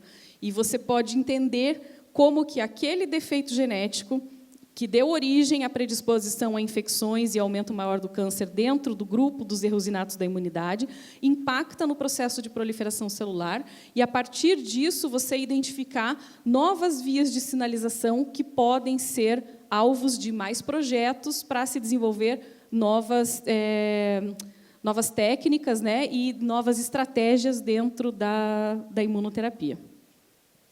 Obrigada. Com relação ao transplante do personagem João, ele fez... Na verdade, assim, começou-se a busca por um doador para ele. Foram identificados, né, coisa difícil da gente conseguir com a população brasileira, foram identificados 3 doadores muito bons para ele.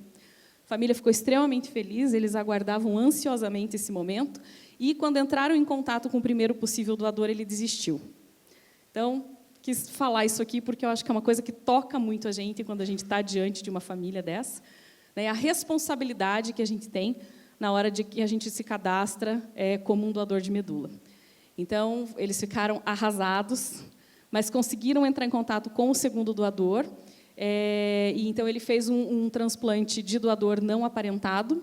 Detalhes sobre o procedimento do transplante eu não tenho para trazer para vocês, porque eu trabalho com a parte de diagnóstico das imunodeficiências, tanto por parte da pesquisa básica e clínica, quanto por parte do acompanhamento de assistência desses pacientes, e dos tratamentos que vão, além do transplante de medula óssea. Nós temos vários outros tratamentos, dependendo do tipo de gene relacionado nos 350 tipos de imunodeficiência primária. Então, o transplante é feito pela equipe de transplante do Hospital Pequeno Príncipe, e aí eu não tenho detalhes de quais foram os quimioterápicos, o processo de indução e tudo mais, eu não tenho como fazer, mas falar para vocês, mas foi um transplante de doador não aparentado. Obrigada. Roberto e Deise, já temos 2 questões que, na verdade, elas estão muito vinculadas a uma própria provocação da fala de vocês em relação à equidade de tratamento. Como fazer com que essas tecnologias novas, que são caras, né, que são difíceis, serem disponibilizadas para todos sem diferença, de SUS, convênio ou particular, né, como alcançar a equidade do sistema, como é que a gente está trabalhando com alguns desafios, e eu vou ler as perguntas, daí vocês podem contribuir com essa reflexão. Como são conduzidos no hospital os casos em que são encontradas mutações para as quais existem drogas novas, mas não aprovadas para uso no SUS ou Brasil? Ai, que difícil. O SUS tem tabela ou remuneração para esses recursos mais novos? Como que está essa questão, né, dos testes ou das drogas? E daí tem uma outra que eu vou guardar para depois, para todo mundo. Posso começar? Realmente é bem desafiador a gente trabalhar e poder disponibilizar para todos aquilo que a gente deseja. E ontem alguém falou alguma coisa, o Brasil está numa situação que não sabe se tapa os buracos da estrada ou constrói aeroporto. É meio louco isso, né? Mas se a gente sentar também na cadeira e achar que tem que só ficar esperando tapar os buracos da estrada, jamais teremos os aeroportos que precisamos. Então, é incansável lá a maneira como a gente se exercita para oferecer para todos. Não está... a maioria dos procedimentos não está precificado nas tabelas do SUS e muitos nem nas tabelas dos convênios. Então, na tabela do SUS, a gente faz, dentro daquela remuneração mínima dos procedimentos complexos, a gente tem que oferecer tudo. E aí o hospital tem estratégias de captação de recursos de outras fontes que vêm complementar, né, o nosso orçamento anual, e, dessa forma, forma, a gente vai distribuindo a caixinha de dinheiro para aquilo que a gente vai conseguindo pagar e contribuir para o sucesso do tratamento das crianças. No caso dos convênios, são negociações exaustivas, individuais, né? Mas a gente também tem lá, eles têm observado que, pelo resultado rápido que a gente pode ofertar, a gente tem conseguido evoluir. Eu confesso que é um desafio, mas para nós que somos inquietos, é um desafio que chega a ser prazeroso, porque, no final, a gente sempre consegue. De uma forma ou de outra, a gente sempre consegue. E aí a gente não desiste, né? Passamos da fase de tapar buraco há muito tempo, já estamos lá polindo os nossos aviões no nosso aeroporto, porque não dá para deixar as crianças morrerem com tanta coisa disponível hoje, né, de tecnologia, tanto de diagnóstico quanto de tratamento. Essa questão dos medicamentos não aprovados, talvez até a Flora possa nos ajudar melhor, porque a gente tem alguns casos em que a gente já identificou as mutações de fato, né, e as famílias estão procurando, através da indústria farmacêutica, se encaminharem, e a gente contribuiu em selecionar, né, as alterações que eram compatíveis com esses novos tratamentos. Essa é uma dor no coração, né? Você ter um diagnóstico tão preciso, tão correto, né? Ter uma mutação X e ter um remédio Y que dá para controlar aquela doença. Mas esse remédio não está disponível, e, quando disponível, é um preço exorbitante que, pela tabela do SUS, de fato, não cabe em lugar nenhum. As nossas estratégias são, de fato, de negociação com a indústria farmacêutica, ou, quando são medicamentos muito novos, procurar algum centro, né, de estudo ou de pesquisa ainda, que, então, acabamos agora, há 2 semanas atrás, de inscrever uma criança para fazer parte de um estudo em Barcelona, que é o único jeito que a gente tem de conseguir os medicamentos.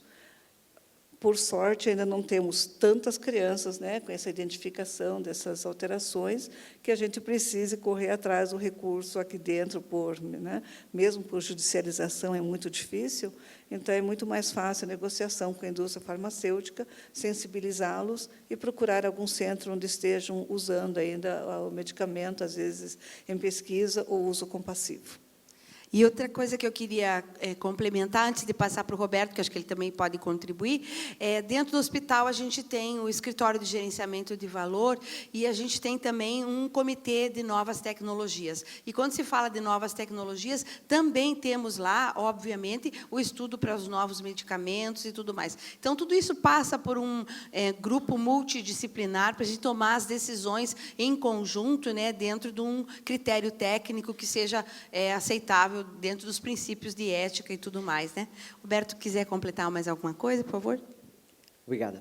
De repente, aquilo que eu queria dizer é que é verdade, as novas tecnologias e os novos medicamentos vão de mão dadas, como foi falado de novo muitas vezes nesse congresso, mas vale lembrar que, além de construir o futuro com essas novas tecnologias e novos medicamentos, precisamos ainda, eu acho, fortalecer o presente com as tecnologias que já estão consolidadas, como PCR, ficha de sequenciamento, Sanger, que estão consolidadas, mas a gente consegue ainda poder oferecer mais testes disso para os médicos.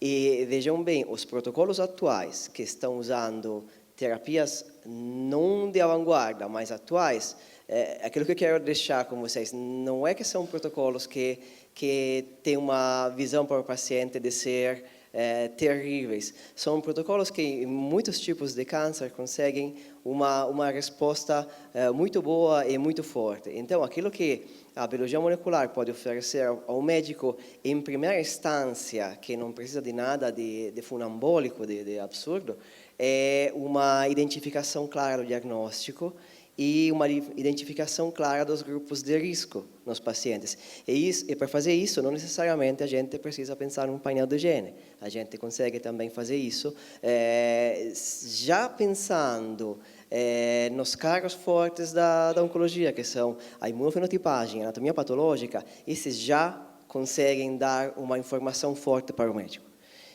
A biologia molecular, com testes que não são o painel de genes, também conseguem dar informações muito relevantes sobre a patologia que o paciente tem. E conseguem, nesses casos, sugerir dar informações ao médico, para que o médico possa escolher entre as terapias existentes, mas que também são de vanguarda, porque esses são todos protocolos que estão sendo evoluídos a cada dia, que conseguem identificar as terapias mais eficazes. Claro, consolidando esse presente, sim, também temos que pensar para o futuro, ou o presente e futuro, essa parte de painéis de genes, mas lembrando que, como foi falado, muitas terapias, não adianta dizer que existe um trial nos Estados Unidos que um só hospital está fazendo com uma droga nova da empresa X. A gente tem que trabalhar com aquilo que a gente tem hoje. E aquilo que a gente tem hoje não é ruim. Não é ruim, realmente existe uma resposta boa. Eu acho que a gente consegue trabalhar também com isso, com os médicos. Muito obrigada. Acho que esse desafio é de quem trabalha no laboratório e no hospital, mas é também de toda a sociedade, né? Porque eu acho que aqui no Congresso foi falado muitas vezes, a frente parlamentar falava pouco, né, da força legislativa, de conseguir, existe um estudo de adequação da tabela SUS, ou seja, a gente não pode desistir, e quanto mais junto a gente estiver nessa luta, melhores resultados a gente vai ter para as crianças, né? Eu queria só dar uma informação aqui, antes de passar para a Liana, e fazer a comentário que o participante, a participante pediu, que se refere à nossa capacidade de estar atendendo outros lugares com esse portfólio de exames. Nós estamos fazendo, vocês têm os contatos, né, que estão na sacola, nós estamos fazendo gratuitamente até outubro, então, se tiver algum serviço, nós estamos com 10 instituições parceiras, né, mandando amostras para nós, então, nós estamos recebendo as demandas, fazendo um termo de compromisso bem simplificado e combinando de como a amostra vai chegar no laboratório. Enquanto a gente tiver os recursos do Pronon, a gente consegue fazer gratuitamente. Depois disso, a gente vai estudando junto como podemos atender mais centros que demandam esses exames. A gente gostaria muito de crescer essa rede de parceiros. Nós tivemos no encontro semana passada, a Flora e eu, e todos, foram 28 instituições. A grande maioria delas, especialmente as públicas, não tem para onde mandar esses exames, não tem como conseguir. Então, nós colocamos o laboratório, né, a Deise, o Roberto, todo mundo, toda a equipe à disposição para que a gente possa atender. E corram, tá? Corra, Lola, corra, porque temos que ir rápido. Até combinar essas coisas não é assim tão rápido, não, mas nós estamos lá de portas abertas. Liana, tem um pedido, né, que a pessoa, não sei se você quer explicar como fazer, está com o microfone aí. Oi.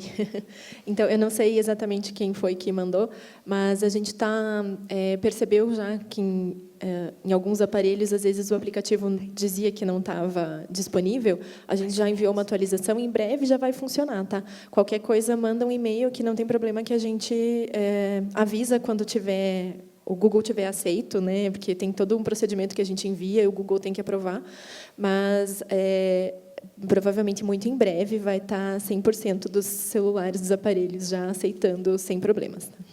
Ou seja, o recado é: não desistam, peguem o link e daqui uns dias tente de novo. É isso? Então, a Jennifer, é isso? Ela fez um elogio a todos vocês, parabenizando, né, dizendo que queria conversar um pouco mais sobre a comunicação efetiva com a família. Como a gente está respeitando o tempo e nos pediram, e tem uma outra pergunta, a gente se dispõe a conversar com a Jennifer, né, trocando com ela. A gente agradece muito o elogio, a gente pode trocar um pouco mais sobre esse assunto. E eu queria fazer a última pergunta, e é para todos, que daí vocês já aproveitam Tem mais? E tem duas. Podemos continuar fazendo? Vocês topam? Não, mas essa aqui eu queria só responder. Então, tá. Bem rapidinho, porque é uma pergunta do acesso das crianças ao hospital. O hospital é um hospital SUS, praticamente 70% das crianças são SUS, e é de porta aberta, pode ser de procura direta, só que como a estrutura tem que ser do Estado do Paraná. Tá? Dentro do Estado, a procura pode ser direta ou com TFD, tratamento fora de domicílio. Tá? Não há fila de espera. Quando as coisas são mais graves, a gente pede que façam um contato direto com o serviço, mas a gente não recusa paciente, né? É um hospital de porta aberta. E eu peço desculpas, porque durante a apresentação acabei correndo.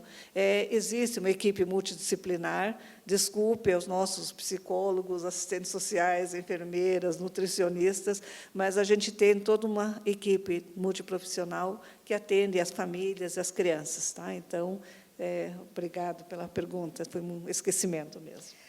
A culpa é nossa, que a gente tem que ficar enquadrado no tempo, e o mundo é bem maior do que esse tempo que a gente tem. A gente quer encerrar com essa pergunta, e eu quero estender um pouco o desafio para os participantes, que eles não sabem a pergunta que eu tenho aqui.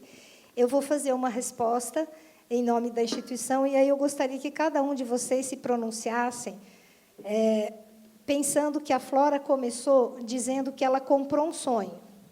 Lembram disso? E que ela foi ganhando e fazendo mais pessoas comprarem esse sonho. Então, eu queria que vocês fossem pensando, enquanto eu respondo, qual é o sonho para esses próximos anos que vocês querem comprar ou vender, tá? Nessa área de vocês. E eu vou contar um que o Complexo Pequeno Príncipe tem, concretamente. Lembra que eu contei que a gente tem um vício, né, de crescer e ficar cada dia melhor?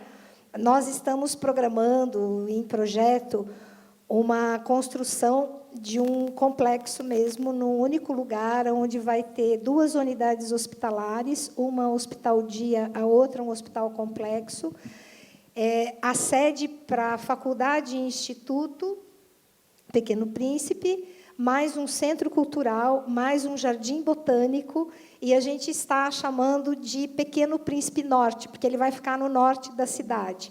E é um projeto maravilhoso para daqui a alguns anos. Então, eu diria que um dos primeiros sonhos que a gente já comprou e que a gente quer que mais pessoas comprem junto com a gente é fazer acontecer. A gente não vai fechar nada do que a gente já tem, tá? A gente só vai acrescentar. Que a gente tenha sucesso e consiga implantar o Pequeno Príncipe Norte. E vocês, que sonhos vocês têm? Vamos lá. Para os próximos 100 anos, tá? Vocês não precisam ficar necessariamente presentes, né? A gente ganha outros sonhadores no caminho. Nós vamos ter que plantar muitos sonhos, mas o grande sonho, de fato, é poder atender as crianças totalmente, né, no atendimento holístico, né, completo, e que todas as crianças possam chegar ao dia em que possam dizer: estou curado, estou de volta para a comunidade e ser um cidadão produtivo e que está, né, de fato, realizado na sua vida. É isso que a gente quer, porque, às vezes, os tratamentos quimioterápicos têm as suas sequelas e é o que mais dói, que, às vezes, o preço da cura pode ser caro e que nenhuma criança precise viver com alguma sequela do tratamento, possa receber o melhor tratamento e que possa, de fato, voltar para a sociedade. Nossa, estamos juntos nesse. Antes de vocês falarem, eu queria um favor, um agradecimento. Andressa, você pode levantar, para todo mundo te conhecer, que é a desenvolvedora do aplicativo, que ficou aí escondidinha, levantou a mão. Então, o nosso agradecimento era mais para conhecer, não sei se você quer falar. Era só para dizer que ela existe de verdade, ela que ajudou a fazer, senão a gente fecharia aqui sem esse agradecimento que é tão importante. É isso, Andressa. Obrigada.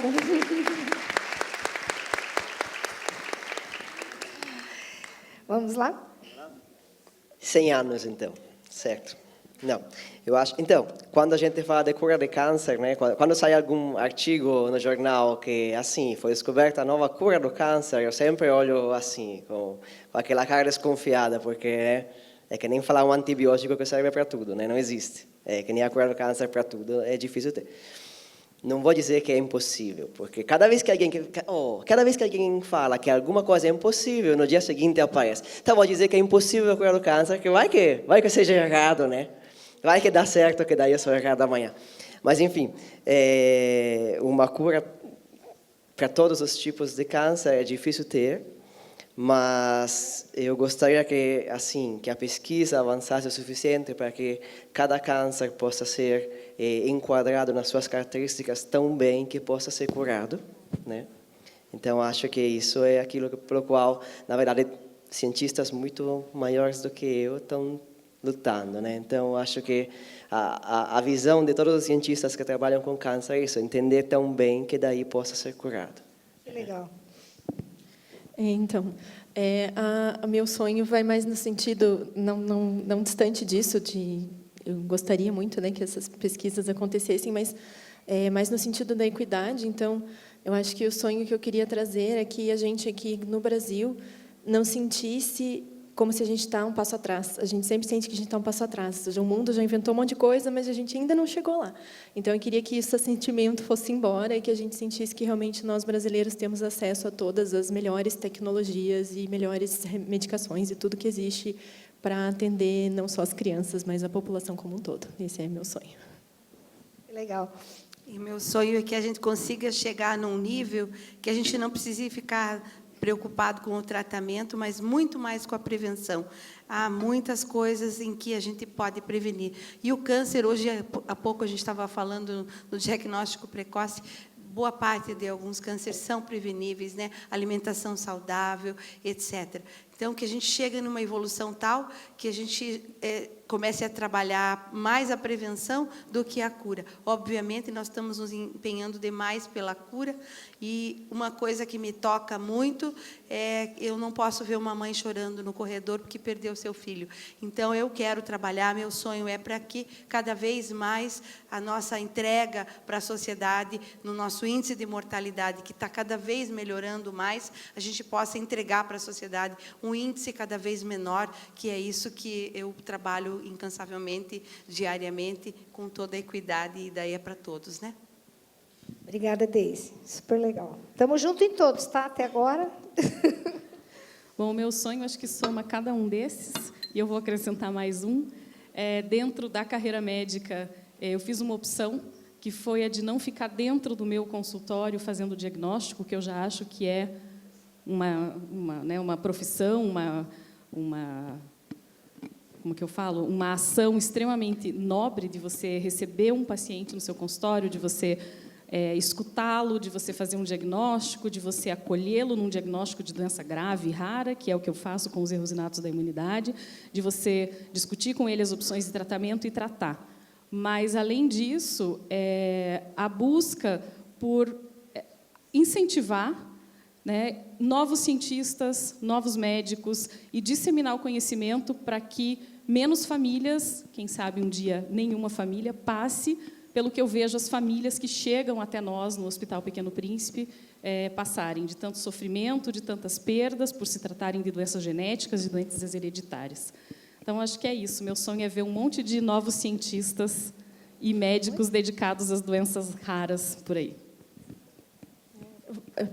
Eu não sei se é possível vocês colocarem, desculpa interromper o sonho, o nosso último slide, que daí a gente tem um convite para fazer, não sei se é possível devolver verdade, ele ali. A pessoa mais velhinha esqueceu já. Isso, nosso último slide. Isso, perfeito, Eliana, boa lembrança.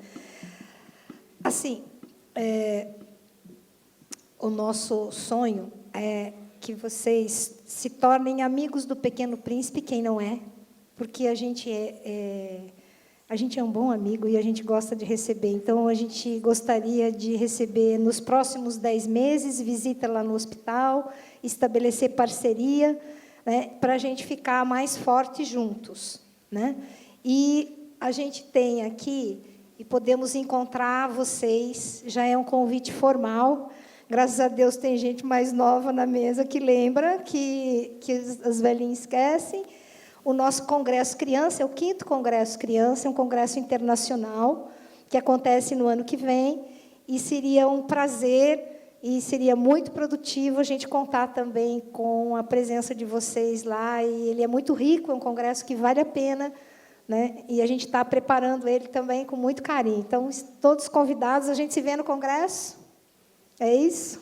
Um grande abraço para vocês e obrigado pela atenção e pela pergunta e por tudo. Fiquem bem e até a próxima.